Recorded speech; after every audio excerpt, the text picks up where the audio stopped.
食物上面呢，我个人认为普吉岛蛮无聊的啊，不，普吉岛很大。我们先讲芭提雅啦。芭提雅食物是真的蛮无聊啦，真的蛮无聊。那可是普吉镇的警察真的很讨厌，你们可以看到啊，普吉镇那边啊，有一些地方那个警察真的很讨厌，但芭提雅的警察也好不到哪里去啊。所以普吉岛的连日安店啊，这些都非常非常少，真的是少到可怜的那一种。据我所知，巴东海滩只有一家。通常到亚洲，这个不是我讲的哦，是来这里的欧洲人跟我讲的。就是穷的人才会来东南亚。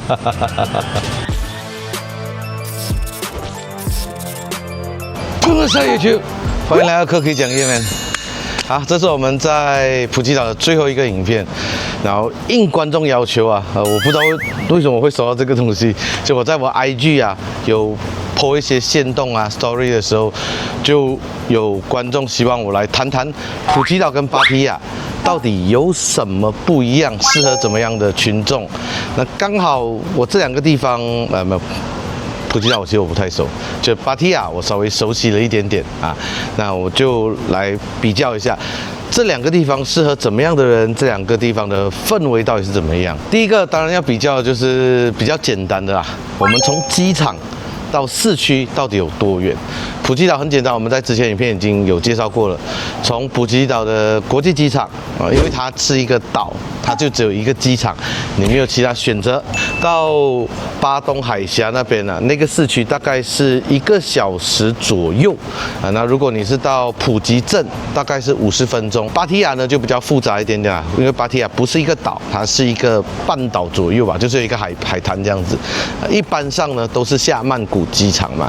那曼谷机场呢有2个机场，一个叫 BKK， 一个叫 DMK。BKK 过去大概是需要2个半小时左右，2个小时啊，我记得是2个小时啊。那如果不塞车的话，塞车有一次我是塞车塞到2个半小时。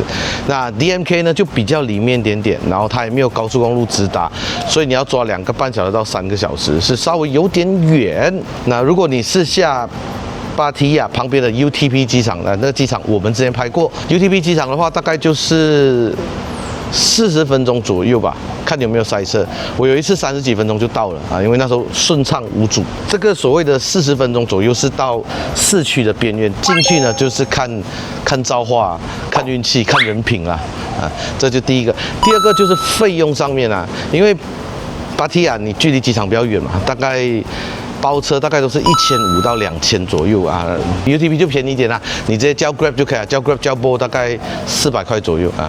普吉岛的话，大概是在1000块左右。食物上面呢，我个人认为普吉岛蛮无聊的啊，不，普吉岛很大。我们先讲芭提雅啦。芭提雅食物是真的蛮无聊啦，真的蛮无聊。但是因为中国人很多，所以我们习惯的中餐啊，或者西餐啊都有啊，就是这样啦，食物都无聊。那普吉岛的普吉镇非常精彩，好吃的东西非常多啊。那如果你去巴东海峡那边，就是超级无聊。如果你问我的话，两边都有海鲜餐厅，两边都有待客餐厅，我觉得都是蛮精彩的，都适合一群朋友去。价钱来讲，我个人认为普吉岛稍微高了一点点，大概也高不多，大概高个10%、15%，不多啊。2个都是旅游区，所以都不便宜，都不便宜。那好吃程度的话，芭提雅我是真心觉得蛮那样的啦，真的是蛮那样的，可能是因为口味的关系啦，对啊。可是我觉得普吉镇真的比较好吃，那可是普吉镇的警察真的很讨厌，你们可以看到啊，普吉镇那边啊，有一些地方那个警察真的很讨厌，但芭提雅的警察也好不到哪里去啊，都是专门看我们这种外国人啊，一看就不是泰国人啊，就是专门挑来下手。可是我觉得普吉岛的警察更直接，因为普吉岛很大，你没有骑摩托车，你很多地方都去不了。第3个轮到我们的旅游体验跟娱乐。旅游体验，毕竟2个都是海边城市嘛。那你问我的话，海上活动我都觉得差不多了。我都觉得差不多了啊。然后什么降落伞啊，不是降落伞，那个游艇吹了之后有一个雨伞，不是雨伞，那个降落伞会把你吹起来那种啊。然后香蕉船啊 ，jet ski 水上摩托车啊，都觉得差不多了。价钱我觉得应该也是差不多啦，应该差不多。但我印象中，芭提雅的人更多，因为芭提雅就只有那2、3个地方可以玩。所以芭提雅人很多很挤啊，跳岛也是那几个地方。如果你问我跳岛的话，我觉得普吉岛就是比较好玩啦。经过我的资料收集啊，附近有一些小岛啦，普吉岛的跳岛是比较精彩一点点，但是对于我来讲，我都没有体验过，我也不会想去体验啊，因为我就是潜水员啊。浮潜的话呢，我也不知道，这辈子我也不想去知道，因为我不知道为什么会有人希望在海上面被太阳晒1个小时，只是浮在水上面。当然对很多人讲不公平啊，因为很多人是不会潜水的。但我不知道的东西，我就没有办法给出建议。我的判断啊，水上活动的话，应该会是普吉岛比较好，但是普吉岛要花的时间会比较长，要去的地方会比较远啊。然后芭提雅呢就很简单，因为芭提雅真的很小，就这么小啊。大家去的都是那个叫做巴黎码头啊，巴黎 Pier 啊，就那边，然后大家都是各自走，所以时间上来讲，芭提雅是比较短的啊，然后可是人比较多啊。如果精彩度、丰富度来讲，就是普吉岛会比较多。但是，我们就讲旅游嘛，娱乐嘛，暗黑上面呢，暗黑是2个完全不一样的概念，在这2个地方。好，我们先进一段广告。可在这之前呢，拜托大家，根据后台啊，有70%以上的人看了影片没有订阅啊。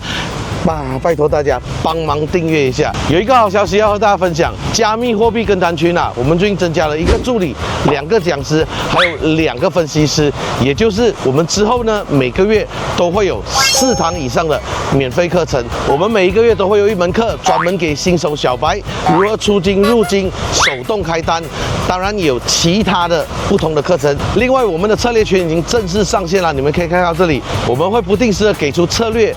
我们现在的胜率大概是在80%左右。如果你想参加策略群呢，前面3天都是完全免费的。好，那如果对于加密货币有兴趣，大家记得不要一夜暴富。叙述栏都会带来个连结，如果有问题，叙述栏也会有小助理的连结，有问题都可以直接询问小助理。好，那我们影片继续。普吉岛是欧美人为主，真的你很少看到。你会看到就是东方面孔，但是比例上绝对没有欧美人来的多。我是说巴东海峡那边啊。那如果你到普吉镇来讲呢，就东方面孔会比较多一点点，西方就比较少一点点。好，讲到暗黑呢，这是2种完全不同的玩法。欧美人来讲，他们喜欢去啤酒吧、talking bar， 然后聊天之后，可能再带一个女生回去，可能就是1个礼拜10天，然后1个月这样子。因为欧美人来到这里的，应该严谨来讲说，来到这里的欧美游客，大部分都是会长期待的，可能就是1个月左右，所以他们想要的是长期的关系啊，就是长期啦啊，所以他们比较喜欢这样慢慢一步一步，他们不太会就是付钱。然后解决了事，所以普吉岛的连日安店啊，这些都非常非常少，真的是少到可怜的那一种。据我所知，巴东海滩只有1家啊，然后普吉镇好像有3家吧，我也不太懂。然后 KTV 也是少的可怜。那在芭提雅呢，就多了 Panda 啊，那个 Hollywood 叫什么？Hollywood 啊 ，Hollywood 中文叫什么 ？Bling 啊，6巷啊，沙滩椰子鸡啊 ，Walking Street 啊，还有那个 KTV 啊，一大堆有的没的。他们特点是什么？都是短、快、简单，完全符合就是我们这些东方人啊，或者亚洲面孔，因为大部分人来可能只有4天3夜、3天2夜啊。就是这么简单，2者是完全不一样的，他们的基础点是完全不一样。应该没有人会把这个东西讲得这么仔细吧？除了我，我真的都没有体验过啊！真的不是我都是听我朋友讲的，听我朋友说的。OK， 那我们再延伸来讨论一个，就是搭讪文化，因为我蛮喜欢搭讪的，但是我的搭讪方式可能跟大家想象中不太一样。我是喜欢跟当地人聊天，在芭提雅大家都很 friendly 大家都能聊天就是大家也看过拍过很多跟当地人搭讪这种影片，芭提雅就是一个很开放的城市，但是呢，在普吉岛的巴东地区啊。外国人比本地人多，我觉得这是一个很神奇的一个现象，很神奇的一个现象就外国人比本地人来的多。所以如果你今天去芭提雅，你搭讪的应该是泰妹吧，应该吧然后很容易如果你的泰语还不错的话或就是其实很容易的，就认识我说认识我不是说干什么，但是如果你来普吉岛的话，你搭讪的。非常有几率就是俄罗斯人，大家也看到我去搭讪了一个俄罗斯朋友就在上一集，而且如果你想要的话，你每一天都可以做得到。那边俄罗斯人太多了，而且俄罗斯人来这里，他们也想要聊天，想要交新的朋友。大家保持一个开放的心态，就是我今天只是来聊聊天，认识朋友。我连昨天那个女生的联络方式我都没有拿，对。惨了，完全不知道他叫什么名，就这样子，我反正我渣男来着。我再和大家分享一个东西，我大部分拍摄过的女生拍完之后我都不会拿联络方式，然后也不会再有联络。相信就相信，不相信就不相信，我也没有办法。然后还有一个，他们两个有一个共同点，你们看我一直在擦汗因为普吉岛跟芭提雅一样热到爆。你只有现在是5点你们看看，现在是5点，你在这个2、3、4点根本出不来的，那个真是热的要死的那种，真的很热，5点才可以出来。所以你问我的话，我个人觉得啦，因为在普吉岛，我可以用英文去搭讪。然后我也可以用微软翻译，然后俄罗斯人也比较开放一点点，他们来这里也可能想要练习英语什么之类的，所以普吉岛的搭讪氛围会比较适合我，因为我觉得我比较好去聊天。泰妹的英语程度真的是很难然后普吉岛的英语也比较好一点点，所以。搭讪氛围来讲，芭提雅比较简单。这个结论是不是有点纠结？没有纠结，其实真的泰妹其实比较容易然后就算语言不通喝了酒之后大家都可以成为朋友。第5个我们就来谈住宿环境因为住宿环境这个东西真的在普吉岛比较复杂。我们先讲简单的芭提雅芭提雅呢很简单，要么你就是包栋 villa 别墅，一群人去玩另外一种呢，就是住在市区里面，不管是商务旅馆还是比较好一点的 Hilton Hotel 就大概是这样子，就这2种。大部分的人大概住宿1天2000泰铢差不多了，其实1600都我觉得差不多了，没有到很贵，1600泰铢到2000之间，差不多就这个价钱了。你要很大的别墅没有啦，但芭提雅因为太小了。你没办法有太多不同类型的住宿，普吉岛就真的厉害了。普吉岛有那种非常豪华的那种 resort 5星级 resort 然后普吉岛还有那种很贵的 hotel， 普吉岛有很便宜的对，普吉岛还有那种背包客叫什么青年旅社。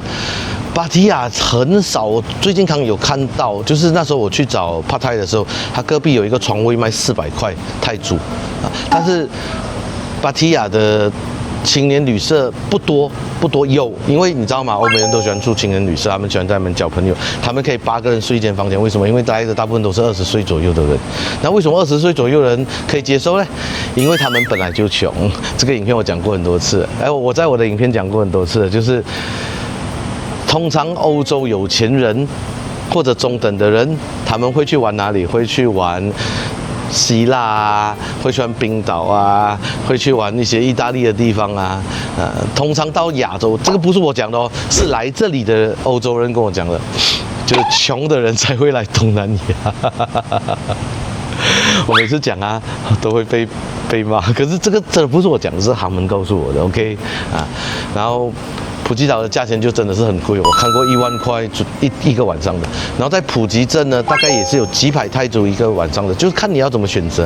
然后还有在更东南边的地方，就普吉岛是一个很大的地方，很大的地方。像我们去的那个考拉，就我们潜水住的那个晚上我也是花了1000多块，是吗？1000多块一个晚上，考拉也不便宜。反正现在欧洲人很多啊，普吉岛就是越来越贵啊，普吉岛真的很贵啊，真的很贵，贵到一个不行。好，我们来做总结啊。如果你时间短，直接一点好了。根据我朋友说，如果你是男生，你的目的很明确，你要去芭提雅的话啊，短期比较适合你啊，这个就是明确了啊。